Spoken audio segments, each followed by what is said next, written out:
Former President Donald Trump plans to appeal yesterday's historic ruling barring him from Colorado's primary ballot. That's right. The state Supreme Court determined Trump is disqualified from holding the presidency because of his suspected role in the January 6 riots. Now, a spokesperson for Trump's campaign called this decision, quote, completely flawed and deeply undemocratic in a statement stated the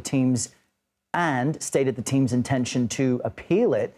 And they say they have, quote, full confidence the U.S. Supreme Court will rule in their favor. In the 4-3 ruling, the Colorado Supreme Court found Trump cannot hold public office under the Constitution's so-called insurrection clause. Now, this marks the first time the court has determined a presidential candidate to be ineligible for the White House under this provision.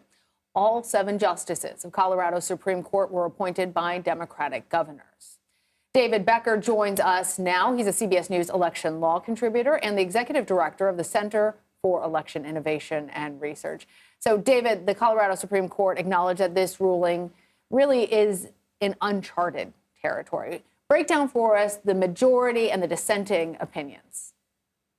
So what the majority found for the first time in the dozens of cases that have challenged Donald Trump's qualifications under the 14th Amendment in states all across the country, Colorado is the first state, even the lower court found this, to find that Donald Trump had engaged in an insurrection under the terms of the 14th Amendment. Now, the lower court did not disqualify him.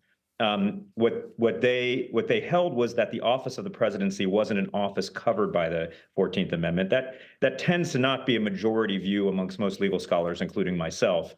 And then that was appealed to the Colorado Supreme Court, and they found not only that Donald Trump engaged in an insurrection, agreeing with the lower court, but that the office of the presidency was covered by the 14th Amendment, and that under Colorado law, his name should be removed from the primary ballot. Now, there were 3 minority opinions, all of which kind of reached the procedural issues, but not the substantive issues. They didn't address the issue of whether or not Donald Trump engaged in insurrection, but whether or not Congress had passed enabling legislation with regard to the 14th Amendment, or whether Colorado state law enabled them to rule to remove him from the ballot.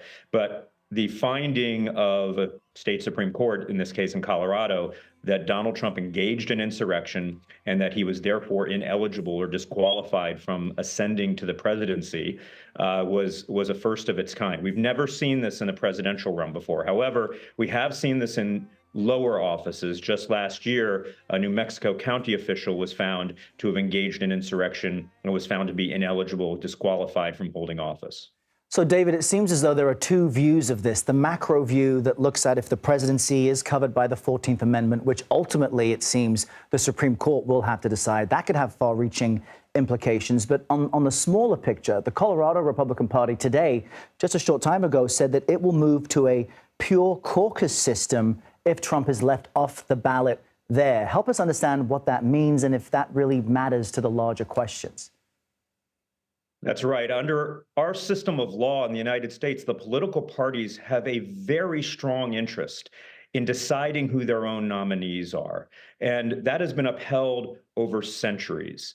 So that's why we see things like the Iowa caucus, where the parties run their own caucuses. The primaries are not the way they decide who the delegates are that go to the Republican National Convention and choose the next Republican nominee for the presidency. We have to remember that these primaries and caucuses are intended to determine who the delegates are that will choose the next Republican nominee for the presidency. And the Republican Party and the Democratic Party, through their own system, have wide latitude in that. So if the Republican Party in Colorado wants to move to a caucus system similar to what we're seeing in Iowa, they have the authority to do that entirely, and that could moot this case out and take it out of the hands of the Supreme Court. Well, if we're talking about the Supreme Court, obviously it has a conservative majority, several of those members appointed by former President Trump. How likely is it that the highest court in the land may overturn this decision? Yeah, so it's really easy to try to look at the partisan representation of the court and say that's going to dictate the outcome. But I think especially with Chief Justice Roberts, who is really an institutionalist with regard to the Supreme Court, I think it's hard to predict exactly how this will play out. I think we're going to have to see how quickly they take this and what they decide to do with this. Really importantly, this case from the Colorado Supreme Court could jumpstart the process, a process that's really important. We need the Supreme Court to rule substantively on this issue and to do it as soon as possible for all Americans, but especially for the Republican Party, who needs to know if they have a qualified nominee, for election officials all over the country who are trying to determine who actually appears on their ballots, and then especially for all voters who are trying to determine who they get to vote for.